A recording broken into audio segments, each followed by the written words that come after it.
Cəbrayılın Şıxlar kəndi ərazisində 14-cü əsrə aid türbə var. El arasında ona Şıx Baba türbəsi deyirlər.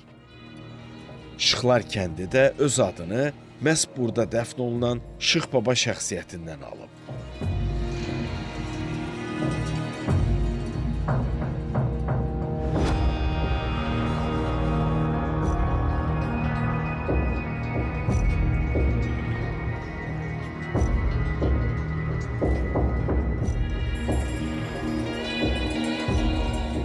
Kəndin adı ilə bağlı ənənələr və inanc hekayələri bölgədə Şıx Babanın təsirini göstərir.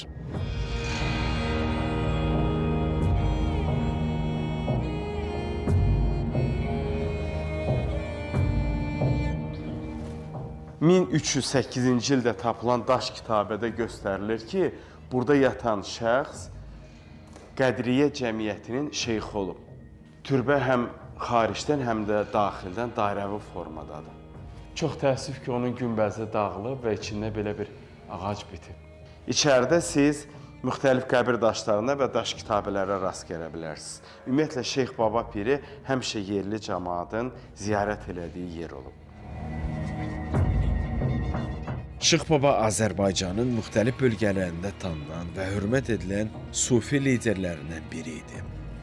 O, xalq arasında dini inanc yayılmasında və mənəvi inkişafında mühüm rol oynayıb.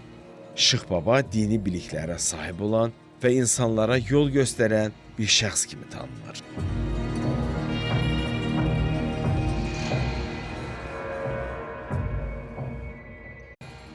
Cəbrayılın Şıxlar kəndi ərazisində 14-cü əsrə aid türbə var.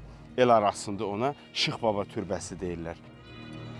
Şıxlar kəndi də öz adını məhz burada dəfn olunan Şıx Baba şəxsiyyətindən alıb.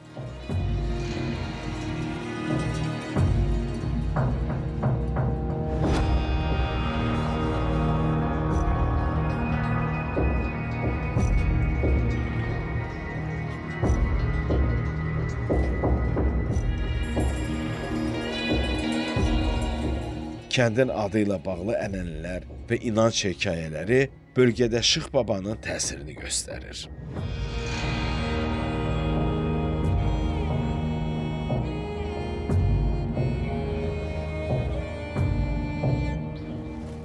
(1308-ci ildə tapılan daş kitabədə göstərilir ki, burada yatan şəxs Qədriyə cəmiyyətinin şeyxi olub. Türbə həm xaricdən, həm də daxildən dairəvi formadadır. Çox təəssüf ki, onun günbəzi dağılıb və içində belə bir